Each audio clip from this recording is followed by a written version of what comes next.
Dans votre ville, face à la situation de pas mal de vos habitants, vous avez dû mettre en place un chèque, des aides pour les aider. En quoi ça consiste et qui vous aidez?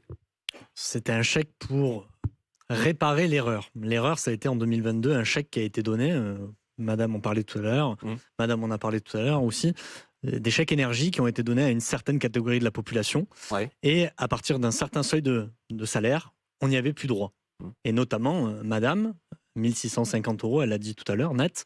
Nous, on a mis en place un chèque énergie sur ma ville qui a permis de venir combler et de donner à toutes les personnes qui étaient en dehors des critères de l'État.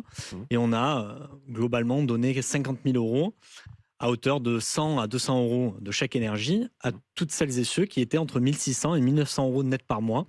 Parce que madame l'a dit, ce sont ceux qui ont le droit de payer les impôts, Mmh. surtout de payer les impôts, et qui malheureusement derrière n'ont droit à rien.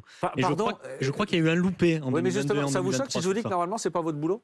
Ça devrait pas être le boulot du maire de faire ça, de produire ce genre d'aide. Mais le maire, c'est celui qui donne des places en crèche, c'est celui qui fait des logements sociaux, c'est celui qui fait la cantine Ouais. dans les écoles. Pour ma part, dans ma ville, c'est 1,85 € le repas moyen, avec plus d'un tiers de la population qui paye moins d'1 € le repas.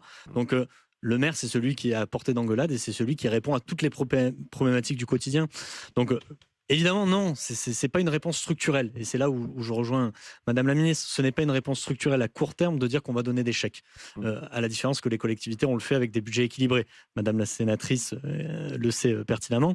Mais il doit y avoir une réponse vraiment structurelle. C'est les salaires. Et moi, je suis effaré mais d'entendre monsieur, madame, on oppose les Français, mais madame, si elle travaille 60 heures par semaine, il est normal qu'elle gagne plus que celui qui va faire 35 heures. Mmh. Et je crois que l'appauvrissement du pays, ce sont les 35 heures au début des années 2000. C'est un appauvrissement général de la société française et il va falloir y revenir parce que ce n'est pas vrai qu'on va pouvoir gagner plus en travaillant 35 heures. Ce n'est pas vrai.